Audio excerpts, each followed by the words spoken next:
నీ ఎంత పనాయరా ఓట్లు వచ్చేటట్టున్నాయని యూత్ పోరాలకు సిట్టింగ్ల మీద సిట్టింగ్లు పెట్టించి మొన్న పోతామంటే కుంభమేళకు దోలిచ్చిన బస్సు కట్టి అట్టిగా తుట్టైపోయా పైసలు చ గిట్లయితది అనుకోకపోతే ఎలక్షన్లకు గెలిచిందే కావాలని అద్దెక్రమ్ అడ్డికి పౌషర్ లెక్క బేరం పెడితే అదే అప్పటరకు అమ్ముకుంటే మస్తు ఎక్కువ వస్తుండే అని ఫీల్ అవుతుండట కొందరు.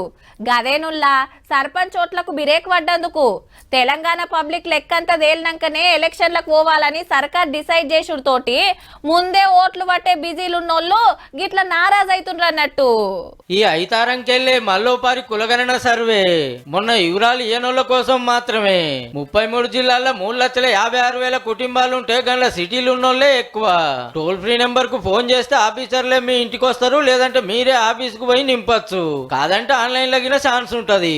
గమ్మత్ ఏందంటే గా సర్వే ఆత్రమాత్రం చేసిండ్రు, ఎవరింటికి చక్కగా రాలే తొండి లెక్కలు, మళ్ళా సర్వే చేయాల్సిందే అని అసెంబ్లీలో బయట మాట్లాడిన గులాబీ పార్టోళ్ళు ఈ సర్వేకి వివరాలు ఇచ్చుడిగిన డౌటే. కేసీఆర్ గారు లాంటి వాళ్ళు, కేటీఆర్ గారు లాంటి వాళ్ళు, పల్లా రాజేశ్వర రెడ్డి గారు లాంటి వాళ్ళు కొద్దిమంది రాష్ట్ర జనాభా లెక్కల్లోకి మీ అందరిని రావాల్సిందిగా విజ్ఞప్తి చేస్తా ఉన్నాం. అఫిడవిట్ లో క్లియర్ గా ఎలక్షన్ కమిషన్ లో వెబ్సైట్ లో కానీ ప్రభుత్వం దగ్గర ఉన్న సమాచారమే. ఆగనట మా పెద్ద సార్లు వివరాలన్నీ ఎన్నికల సంఘం కాడు ఉన్నాయి, మళ్ళెందుకు ఇయ్యాలే, కావాలంటే ఇంటికెళ్ళి తీసుకోరి అనబట్టే ఎమ్మెల్యే వివేక్ అన్న. ఇంటికే వచ్చి రాసుకపోతామన్నా వివరాలు చెప్తానికి గంత బుగులు ఎందుకో, ఆస్తులు భూమి జాగల వివరాలు చెప్పకుండా నడుస్తుంది. కులగణనకు సంబంధించిన విషయంలో న్యాయం జరగాలని కోరుకుంటే మీరు పాల్గొని చెప్పండి, పాల్గొనకుండా ఊరికే విమర్శ చేస్తే అది రాజకీయ దురుద్దేశం. మళ్ళా సర్వే చేసుడు మంచిగానే ఉన్నది కానీ కొందరు ముస్లింలను బీసీల కింద చూపియొద్దు అనేది సెంటర్ మంత్రి బండి సంజయ్ సార్ డిమాండ్. అయితే స్టేట్ మంత్రి పొన్నం సార్ ఏమో గిట్లా అంటాడు. ఇది గతంలో కూడా గ్రామీణ ప్రాంతాల కొన్ని దూదేకుల కులాలన్నీ కూడా ఉన్నాయి బీసీ కింద, ఇలా కొత్తగా మనం తెచ్చింది కాదు.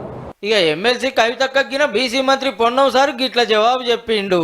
జాగృతి సంస్థ చేసినటువంటి ఉద్యమాలు, బీఆర్ఎస్ పార్టీ గలమెత్తినటువంటి అంశాలు ఇవన్నీ చూసి భయపడి కాంగ్రెస్ పార్టీ బీసీలకు బిల్లు పెడతానని ఆ ఉద్యమం ఫస్ట్ మీ పార్టీలో ఉన్నటువంటి 3 పదవుల వల్ల ఒకటి బీసీలకు, ఒకటి ఎస్సీలకు, ఒకటి ఎస్టీలకు ఇప్పించే విధంగా ప్రయత్నం చేయమని కోరుతాను. ఇలా రాజకీయం ఇట్లా నడుస్తుంటే మళ్ళా సర్వే చేసుడు మంచి పని, తప్పులు లేకుండా చూడాలి, మిగిలిన వాళ్ళంతా వివరాలు ఇవ్వాలి, ప్రతిపక్షాలు రాజకీయం చేయొద్దని కోరిండ్రు బీసీ సంఘాల లీడర్లు. బీసీలను దయచేసి మీ రాజకీయ మైలేజ్ కోసం, మీ రాజకీయ అవసరాల కోసం బలిపీఠం ఎక్కియొద్దు. దయచేసి ఏదైనా ఉంటే మాకు మాట్లాడతాం, మాకు నోరుంది.